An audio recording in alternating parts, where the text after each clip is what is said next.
নমস্কার বন্ধুরা, মৌয়ার রান্নারঙে আপনাদের সকলকে স্বাগত। আজ আমি মাটনের একটা রেসিপি নিয়ে আপনাদের সামনে চলে এসেছি। প্রথমেই মাটনটাকে ধুয়ে ভালো করে পরিষ্কার করে নিয়েছিলাম। এবার এর মধ্যে আমি কিছু উপকরণ মিশিয়ে দেবো। এখানে আমি নিয়েছি কিছুটা পেঁপে। আমার মাটনটা এখানে 300 মতন ছিল, তাই পেঁপেটা নিয়েছি 1 কাপের মতন। এটাকে আমি পেস্ট করে নেব। আজকে এই মাটনটা আমি পেঁপে বাটা দিয়ে বানাবো। খুব সহজ একটা রেসিপি। এর মধ্যে আমি দিয়ে দিলাম 2টো পেঁয়াজ কুচি। পেঁয়াজটাকে আমি স্লাইস করে নিয়েছিলাম। আর আমি এর মধ্যে দিয়ে দেবো আদা রসুন বাটা। এখানে আমি দিয়ে দিচ্ছি 1.5 চামচের মতন আদা রসুন বাটা। আদা রসুনটা আমার একসঙ্গেই পেস্ট করা ছিল, আলাদা করে পেস্ট ছিল না, তাই একসাথেই আমি দিয়ে দিলাম। আর দিয়ে দিলাম এখানে পেঁপে বাটা। এই 3 চামচের মতন এতে আমি পেঁপে বাটা দিয়ে দিলাম, বেশ ভর্তি করে। দিয়ে এর মধ্যে আমি মিশিয়ে দেবো হলুদ গুঁড়ো। হলুদ গুঁড়োটা পরিমাণ মতন দেবো। আর দেবো এর মধ্যে জিরে গুঁড়ো আর ধনে গুঁড়ো।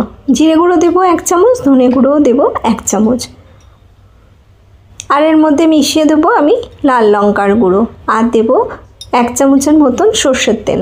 দিয়ে সব উপকরণগুলো ভালো করে মিশিয়ে নেব মাটনের সাথে, যাতে সব মশলা মাটনের সাথে খুব ভালোভাবে মিশিয়ে নেয়। তার আগে আমি এর মধ্যে দিয়ে দেবো পরিমাণ মতন নুন। এইভাবে মাটনটাকে ভালো করে মেখে আমি এটাকে 1 ঘন্টা রেখে দেবো ম্যারিনেট হতে। আপনাদের হাতে যদি সময় থাকে এটা 1 ঘন্টার বেশিও রাখতে পারেন। আর আমি এর মধ্যে অ্যাড করে দিলাম কিছু রসুনের কোয়া। গোটা রসুনের কোয়া দিলে মাটনটা খেতে বেশ ভালো লাগে। আমি এটাকে খুব ভালো করে মেখে নেব। মেখে নিয়ে এটাকে আমি 1 ঘন্টার জন্য ম্যারিনেট করতে রেখে দেবো।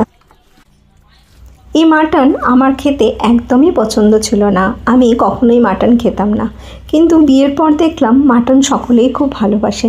তাই আমিও আস্তে আস্তে এটাকে নিজের ভালো লাগার মধ্যে আনার চেষ্টা করছি। আর অল্প অল্প করে খাওয়াও শুরু করছি। কড়ার মধ্যে দিয়ে দিয়েছিলাম 2 চামচ সর্ষের তেল। আর এর মধ্যে দিয়ে দিলাম 1/2 চামচ গোটা জিরে, 3টে এলাচ, 3 টুকরো দারচিনি আর 1টা তেজপাতা। এগুলো ভেজে নিয়েছি যতক্ষণ পর্যন্ত একটু গন্ধ না বেরোয়। তারপর এর মধ্যে আমি দিয়ে দিয়েছি পেঁয়াজ কুচি। এখানে আমি বড় সাইজের একটা পেঁয়াজ দিলাম। পেঁয়াজটা একটু লাল করে ভেজে নিয়েছি। তারপর এর মধ্যে দিয়ে দিলাম একটা টমেটো। আর দিলাম এতে কাশ্মীরি লঙ্কার গুঁড়ো।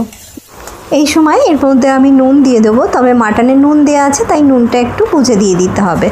নুনটা দিয়ে দিলে টমেটোটা তাড়াতাড়ি গলে যাবে। আর এর মধ্যে দিয়ে দিয়েছিলাম 2টো কাঁচা লঙ্কা। যদি আপনারা একটু বেশি ঝাল খান তাহলে এই সময় এর মধ্যে আর একটু লঙ্কা মিশিয়ে দিতে পারেন। এরপর আমি এর মধ্যে দিয়ে দেবো ম্যারিনেট করা মাটনটা।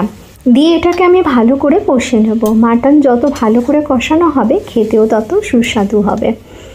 মাটনটাকে আমি ভালো করে মশলার সঙ্গে প্রথমে মিশিয়ে নিয়েছি। নিয়ে এটাকে আমি ঢাকা দিয়ে রান্না করব 10 থেকে 15 মিনিট। গ্যাসের ফ্লেমটা একদম লোতে রেখে এটাকে আমি প্রথমে 10 মিনিটের জন্য ঢাকা দিয়ে দেবো। আর মাঝে একটু ঢাকা খুলে 2-1 বার নাড়াচাড়া করে নেব।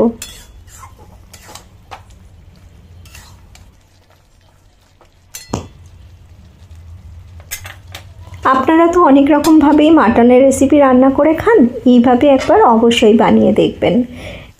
এটাকে আমি 7 মিনিটের মতন ঢাকা দিয়ে রান্না করে নিয়েছিলাম, তবে এই সময় গ্যাসের ফ্লেমটা একদম লোতে রেখে দেবেন। এইভাবে দেখুন কষানো হয়ে আসছে। এটা থেকে অল্প অল্প তেল ছাড়া শুরু করে দিয়েছে। আবারও আমি এটাকে আরও 5 মিনিট ঢাকা দিয়ে রেখে দেবো, যাতে আরেকটু ভালো করে কষানো হয়ে যায়। আরও 5 মিনিট পরে আমি ঢাকা খুলে নিলাম। দেখুন একদম তেল ছেড়ে এসছে, বেশ ভালো রকম কষিয়ে এসছে। এরপর আমি গ্যাসের ফ্লেমটা একটু বাড়িয়ে দিয়েছিলাম, দিয়ে আর একটু কষিয়ে নেবো 2-4 মিনিট। ভালো করে যখন কষানো হয়ে যাবে এটাকে আমি কুকারে দিয়ে দেবো।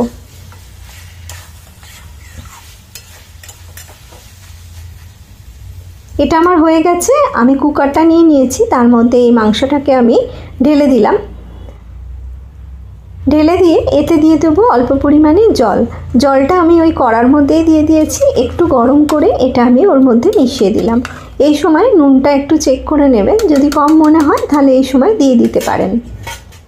এবারে আমি কুকারের ঢাকাটা বন্ধ করে দেবো। দিয়ে গ্যাসের ফ্লেমটা বাড়িয়ে দিয়ে একটা সিটি দিয়ে দেবো। তারপরে একদম লোতে রেখে 15 মিনিট এটাকে আমি রান্না করে নেব। তাহলেই আমার মাটন একদম রেডি হয়ে যাবে। দেখুন মাটনটা আমার তৈরি হয়ে গেছে। এটাকে আমি বাটির মধ্যে এবার সার্ভ করে দিচ্ছি। এটা গরম ভাতের সঙ্গে যেমন খেতে ভালো লাগবে, তেমন রুটি পরোটা সব কিছুর সঙ্গেই খেতে খুবই অসাধারণ। বন্ধুরা দেখলেন কত সহজে আমার এই মাটনের রেসিপিটা তৈরি করে নিলাম। আশা করি আপনাদের এই রেসিপিটা ভালো লেগে থাকবে। আর যদি ভালো লেগে থাকে তাহলে একটা লাইক করে কমেন্ট করে দেবেন। যারা আমার চ্যানেলে নতুন আসছেন তাদের কাছে অনুরোধ রাখবো আমার চ্যানেলটাকে সাবস্ক্রাইব করে নেবেন। আর যারা পুরনো বন্ধু সবসময় আমার পাশে আছেন তাদের অনেক অনেক ভালোবাসা আর অনেক ধন্যবাদ। এইভাবেই আমার পাশে থেকো সকলে। আমি আবারও হাজির হয়ে যাব নতুন কোনো রেসিপি নিয়ে আপনাদের সামনে। আপনারা ভালো থাকবেন, সুস্থ থাকবেন।